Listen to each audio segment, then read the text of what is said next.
요한계시록 14장 6절에서 13절을 저와 여러분 한 절씩 교독하겠습니다. 또 보니 다른 천사가 공중에 날아가는데 땅에 거주하는 자들 곧 모든 민족과 종족과 방언과 백성에게 전할 영원한 복음을 가졌더라.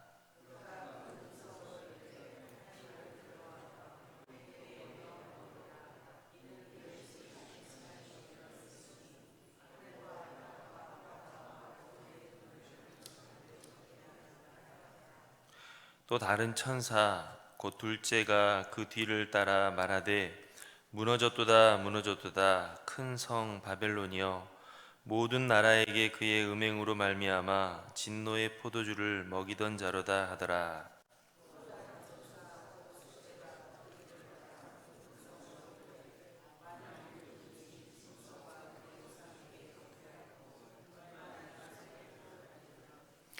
그도 하나님의 진노의 포도주를 마시리니 그 진노의 잔에 섞인 것이 없이 부은 포도주라. 거룩한 천사들 앞과 어린 양 앞에서 불과 유황으로 고난을 받으리니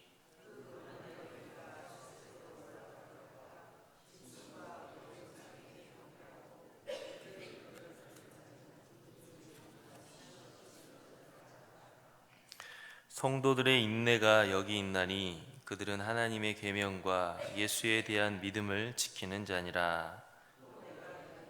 하늘에서 음성이 나서 이르되 기록하라 지금 이후로 주 안에서 죽는 자들은 복이 있도다 하시매 성령이 이르시되 그러하다 그들이 수고를 그치고 쉬리니 이는 그들의 행한 일이 따름이라 하시더라.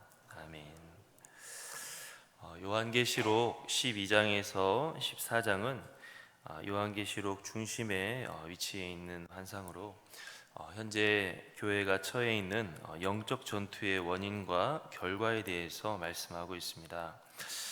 마귀라고도 하고 사탄이라고도 하는 큰 용이 예수 그리스도를 대적했으나 하늘에서 오히려 내쫓기게 됐다라고 했습니다.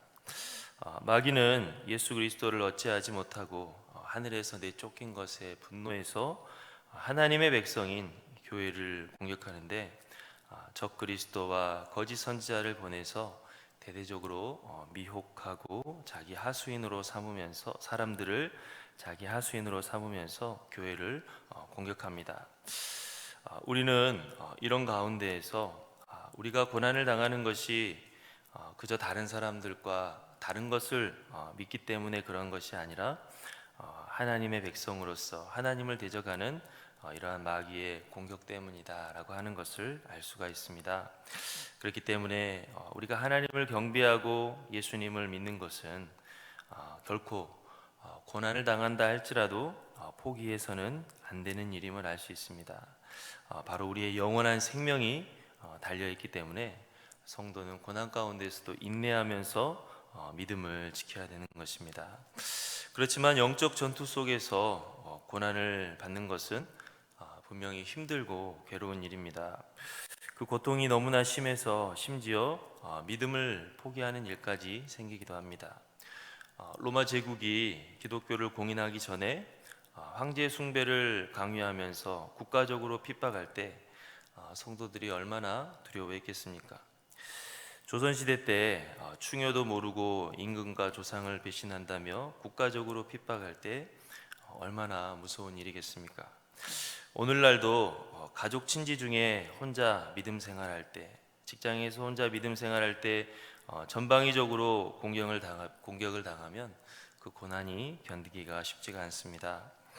우리가 오늘 함께 읽은 말씀인 14장은 그런 두려움 가운데, 고난 속의 두려움 가운데 있는 성도들에게 영적 전투의 결말에 대해서 보여주고 있습니다. 그러면서 성도로 하여금 인내하며 믿음을 지켜라 라고 말씀하고 있습니다.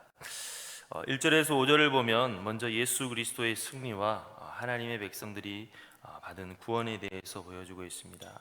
아무리 마귀가 하나님을 대적한다 할지라도 결국에 어린 양 예수 그리스도께서 승리하실 것이고 또 예수 그리스도를 따르는 교회도 승리하신 예수님 곁에서 자신들이 구원받음에 대해서 감사와 찬양을 올리는 그러한 날을 맞이할 것입니다.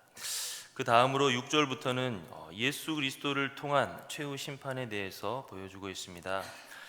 예수님을 신실하게 따른 교회는 예수님 곁에 서서 자기가 구원받음을 찬양하겠지만, 예수님을 따르지 않고 마귀에게 속한 사람들은 어떻게 되느냐? 성도들의 운명과는 정반대로 무서운 심판과 형벌이 주어진다라고 했습니다. 요한계시록은 구원받은 성도들의 모습을 보여줌과 동시에 구원받지 못하는 사람들의 참혹한 모습도 보여주면서 성도들에게 믿음을 지키도록 말씀하고 있는 것입니다. 먼저 새 천사가 6절에서 13절은 임박한 심판에 대한 새 천사가 경고하는 말씀이 나오는데, 먼저 첫 번째 천사는 최후 심판 전에 모든 민족과 종족에게 전할 영원한 복음을 가지고 날아다녔다라고 했습니다. 우리 한번 6절에서 7절을 다 같이 함께 읽어보도록 하겠습니다. 또 보니 다른 천사가 공중에 날아가는데 땅에 거주하는 자들 곧 모든 민족과 종족과 방언과 백성에게 전할 영원한 복음을 가졌더라. 그가 큰 음성으로 이르되 하나님을 두려워하며 그에게 영광을 돌리라. 이는 그의 심판의 시간이 이르렀음이니 하늘과 땅과 바다와 물들의 근원을 만드신 이를 경배하라 하더라. 첫 번째 천사는 하나님의 최후 심판이 이르렀으니 하나님을 두려워하고 하나님께 영광을 돌리고 하나님을 경배하라 라고 했습니다. 하나님께서 모든 만물을 창조하시고 다스리시는 분이시기 때문에 하나님을 떠난 사람들의 결말은 심판과 멸망밖에 없기 때문입니다. 이런 모습을 보면 정말 마지막까지 사람들이 회개하기를 원하시고 다시 하나님께로 돌아오기를 원하시는 하나님의 마음을 보여줍니다. 최후 심판이 곧 임함으로 하나님을 경배하라는 이 천사의 선포는 마지막으로 살 수 있는 기회를 주시는 것을 보여주고 있습니다. 이처럼 하나님께서는 어느 누구도 정말 하나님을 떠나서는 살 길이 없기 때문에 죄악에 빠진 인간들을 끊임없이 부르시고 심판 직전까지도 부르시고 계십니다. 그러므로 모든 인간들은 바로 이 부르심을 분명히 듣고서 우리에게 구원의 기회가 있을 때 최후 심판이 임하기 전에 구원의 기회를 붙잡아야 될 것입니다. 우리도 예수 그리스도의 복음을 통하여서 하나님의 백성이 된다고 하는 것이 얼마나 감사한 일인지를 분명히 알고서 신실한 하나님의 백성으로 설 수 있도록 힘쓸 수 있기를 간절히 바랍니다. 두 번째 천사는 바벨론의 멸망을 선언하고 있습니다. 우리 8절 말씀 다 같이 함께 읽어보도록 하겠습니다. 또 다른 천사 곧 둘째가 그 뒤를 따라 말하되 무너졌도다 무너졌도다 큰 성 바벨론이여 모든 나라에게 그의 음행으로 말미암아 진노의 포도주를 먹이던 자로다 하더라. 바벨론은 남유다를 멸망시킨 제국입니다. 그 강력한 힘으로 약속의 땅에서 다윗의 나라를 멸망시키고 성전을 파괴하고 수많은 사람들을 포로로 끌고 간 나라입니다. 그러므로 바벨론은 하나님을 대적하고 하나님의 백성을 핍박하는 그런 세력을 의미하고 상징하고 있습니다. 그런데 큰 성 바벨론이여라고 말하는 것처럼 바벨론은 너무나 강성한 나라입니다. 군사적으로나 경제적으로나 여러 면에서 강성합니다. 그래서 결코 무너지지 않을 것 같고 영원히 이어질 것 같아 보입니다. 그러나 아무리 강대하다 할지라도 망할 것 같아 보이지 않는다고 할지라도 하나님의 주권 아래에 있고 모든 것은 하나님의 주권 아래에 있고 하나님에 비하면 아무것도 아닌 존재인 것입니다. 하나님께서 그것을 심판하시고자 결정하시면 심판받을 수밖에 없는 것입니다. 이 바벨론은 결국 마귀의 세력을 의미하는데 용으로도 묘사되고 무서운 짐승으로도 묘사되는 마귀의 세력은 정말 인간이 상대하기에는 거대한 존재입니다. 결코 이길 수 없는 존재이고 그 소나기에서 우리가 빠져나올 수가 없을 것 같습니다. 그러나 그것이 또한 아무리 강대하다 할지라도 하나님의 심판을 피해갈 수는 없는 것입니다. 마귀는 자기가 하나님을 대신할 것처럼 말하지만 그것들은 다 거짓말이고 결국에는 하나님의 심판을 받아서 멸망할 수밖에 없는 존재입니다. 그렇기 때문에 우리가 세상에서 핍박당할 때 핍박하는 세상이 너무나 커 보이고 성도들이 받는 박해가 영원할 것처럼 보인다고 할지라도 결국 모든 것은 하나님의 심판 아래에 있다라고 하는 것을 잊지 말기를 바랍니다. 다 하나님의 때가 되면 멈출 것이고 하나님의 대적들은 다 무너질 것이기 때문에 세상의 어떠한 핍박 속에서도 성도들은 용기를 잃지 말고 끝까지 예수 그리스도를 따르는 순결한 하나님의 백성이 되기에 힘쓰는 성도들이 되어야 될 것입니다. 세 번째 천사는 형벌의 무서움을 선언하고 있습니다. 우리 9절부터 9절부터 11절까지 다 같이 함께 읽어보도록 하겠습니다. 또 다른 천사 곧 셋째가 그 뒤를 따라 큰 음성으로 이르되 만일 누구든지 짐승과 그의 우상에게 경배하고 이마에나 손에 표를 받으면 그도 하나님의 진노의 포도주를 마시리니 그 진노의 잔에 섞인 것이 없이 부은 포도주라. 거룩한 천사들 앞과 어린 양 앞에서 불과 유황으로 고난을 받으리니 그 고난의 연기가 세세토록 올라가리로다. 짐승과 그의 우상에게 경배하고 그의 이름 표를 받는 자는 누구든지 밤낮 쉼을 얻지 못하리라 하더라. 마귀를 경배하고 마귀의 표를 받은 사람은 하나님의 진노의 포도주를 마시게 될 텐데 그것은 섞인 것이 없는 것이다 라고 했습니다. 포도주에 물을 섞으면 묽어지고 연해집니다. 그런데 아무것도 섞지 않았다는 것은 그만큼 독하다는 것이고 하나님의 심판이 결코 약하거나 무르지 않고 강렬하고 맹렬하다라고 하는 것을 말합니다. 더군다나 최고의 고통을 주는 불과 유황으로 고통을 받는다라고 했는데 그 고난의 연기가 세세토록 올라간다라고 했습니다. 밤낮 쉼을 얻지 못한다라고 했습니다. 한마디로 최후 심판으로 인한 형벌은 그 고통이 영원하다라고 하는 것입니다. 우리는 창조주 하나님을 거역하고 죄악을 회개하지 않는 것을 쉽게 생각할 때가 많이 있습니다.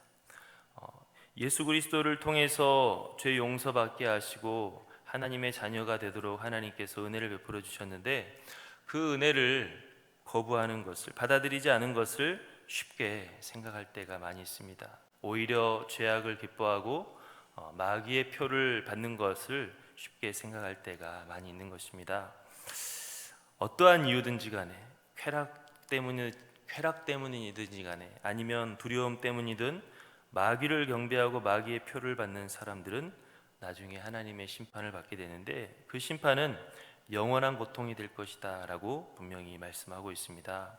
말이 영원한 고통이지 우리는 정말 잠시도 불편함을 참기 힘들어하는데 우리가 이 엄청난 형벌을 받는다면 얼마나 고통스러울지는 우리가 상상도 할 수 없습니다.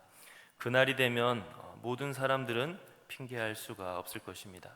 하나님께서 최후 심판 전에 분명히 말씀하셨기 때문입니다. 지금도 하나님께서는 성경 말씀을 통하여서 또 모든 전도하는 사람들을 통하여서 분명히 선포하시고 말씀하고 계십니다. 이 말씀을 보면서 우리는 잠시의 편안함을 위해서 세상을 따르며 마귀의 표를 받는 사람이 되어서는 안 될 것입니다. 그 끝에는 무서운 영원한 형벌이 기다리고 있기 때문입니다. 우리 한번 12절과 13절 말씀 다 같이 함께 읽어보도록 하겠습니다. 성도들의 인내가 여기 있나니 그들은 하나님의 계명과 예수에 대한 믿음을 지키는 자니라. 또 내가 들으니 하늘에서 음성이 나서 이르되 기록하라. 지금 이후로 주 안에서 죽는 자들은 복이 있도다 하시매 성령이 이르시되 그러하다. 그들이 수고를 그치고 쉬리니 이는 그들의 행한 일이 따름이라 하시더라. 아멘. 성도들은 잠시 고난 속에 산다 할지라도 예수 그리스도의 복음을 믿음으로 살아야 됩니다. 내가 정말 십자가의 은혜로 하나님의 자녀가 될 수 있음에 감사하면서 신실한 하나님의 백성이 우리가 되도록 힘써야 되는 것입니다. 정말 믿음 때문에 심지어 죽는 사람들도 있습니다. 보통 죽는다고 하는 것은 매우 두려운 일이고 그의 인생이 실패한 것처럼 보입니다. 그러나 오늘 말씀은 믿음을 지키다가 죽는다면 그것은 오히려 복된 일이다라고 말씀하고 있습니다.